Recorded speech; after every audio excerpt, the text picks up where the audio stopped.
Quand on a un quotient dans une équation ou une inéquation, on commence toujours par chercher l'ensemble de définitions. Donc,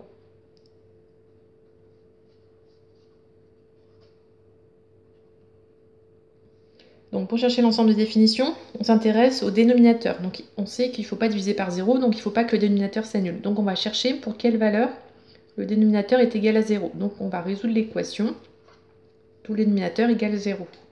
Si on a plusieurs quotients, il faut le faire pour chaque dénominateur. Donc ici, on se retrouve avec une équation du second degré. Donc en fait, on cherche les racines. Donc on va calculer delta. Delta égale b carré moins 4ac. Donc 4 au carré moins 4 fois moins 1 fois 5. Donc 16, il y a 2 moins, donc plus 20. Donc ça fait 36. Delta est positif, donc il y a 2 racines réelles. On va les calculer. X1 égale moins b moins racine de delta sur 2a. X2 égale moins b plus racine de delta sur 2a.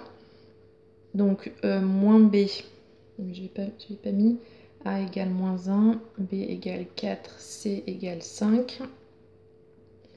Donc moins b, ça fait moins 4, moins racine de 36, donc 6, sur 2 fois moins 1, donc moins 2, moins 4, moins 6, moins 10, sur moins 2, 5. Et là, on a juste à changer le moins en plus. Donc ça fait 2 sur moins 2, ça fait moins 1. Donc on a les 2 racines, donc c'est les 2 valeurs interdites. Donc on donne le domaine de définition. Donc c'est R privé de ces 2 valeurs, donc moins 1 et 5. Donc on va les retrouver dans le tableau tout à l'heure sous forme de double barre. Donc ensuite, on veut résoudre cette inéquation. Donc il y a 2 choses à s'assurer, il faut s'assurer de 2 choses. On aura besoin de modifier l'inéquation si on n'a pas de 0 à droite ou si on n'a pas qu'un seul quotient. Là, on a un 0 à droite et un seul quotient à gauche. Donc, elle est sous la bonne forme. On n'a pas besoin de modifier l'inéquation. On va pouvoir directement passer au tableau de signes. Donc, pour faire le tableau de signes, on a besoin de connaître les racines du haut, enfin du numérateur, et les racines du dénominateur. Bon, pour le dénominateur, je viens de les faire, donc c'est pas la peine de le refaire. On va faire les racines du numérateur. Donc, on va résoudre 2x au carré moins 8x moins 24 égale 0. Donc c'est du second degré, donc on calcule delta. Égale b carré moins 4ac. Donc a égale 2, b égale moins 8, c égale moins 24. Donc on a b carré, donc moins 8 au carré moins 4 fois 2 fois moins 24.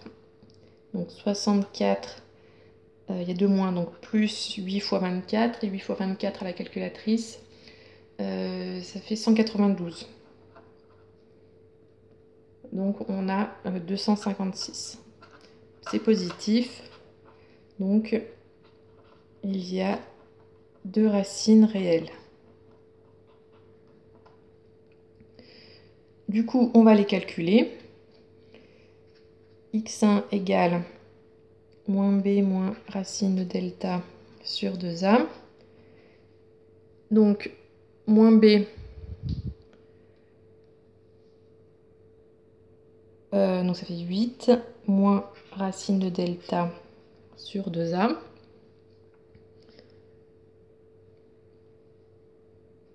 Donc 8 moins racine de 256, c'est égal à 16. 8 moins 16 sur 2a, donc sur 4. Donc ça fait moins 8 sur 4. Donc ça fait moins 2. Et pour x2, moins b plus racine de delta sur 2a. Donc 8 plus 16 sur 4. Donc ça fait 24 sur 4. Donc 6. Donc on a les deux racines. Maintenant on va pouvoir passer au tableau de signes. Donc on fait une ligne pour le numérateur, une ligne pour le dénominateur et une ligne pour le quotient en entier. Donc la première ligne x, on va marquer donc moins l'infini plus l'infini et les 4 racines. Donc il y a moins 1, 5, moins 2 et 6. Donc il faut bien les mettre dans l'ordre. Donc moins 2, moins 1, 5 et 6. Donc numérateur, je vais marquer juste n, mais on peut tout réécrire. Dénominateur et le quotient en entier. Donc numérateur, ça, donc je l'ai fait ici. Les deux racines, c'est moins 4. Je vais d'abord tracer les traits. Donc les deux racines, c'est moins 2 et 6. Et pour le dénominateur, les racines, donc c'est moins 1 et 5, les deux autres. Et donc pour le quotient en entier, on a les deux valeurs interdites qui sont les racines du dénominateur. Et pour les autres, pour 2 et 6, moins 2 et 6, on remet des zéros. Ensuite, il faut remplir le signe. Donc ça c'était le dénominateur. Donc A est négatif, donc on sait que c'est le signe de A à l'extérieur des racines, donc négatif à l'extérieur des racines, et positif à l'intérieur. Pour le numérateur, donc c'était ici, donc A est positif, donc positif à l'extérieur des racines, et négatif à l'intérieur. On précède avec des signes, moins, plus, moins, plus, moins. Voilà, donc là on a le signe du quotient selon les valeurs de x. Donc nous, on voulait que le quotient soit supérieur strictement à 0.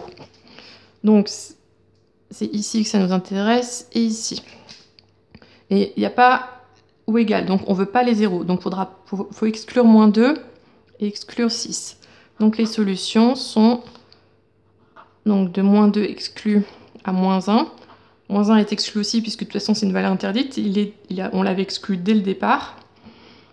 Union 5, 6.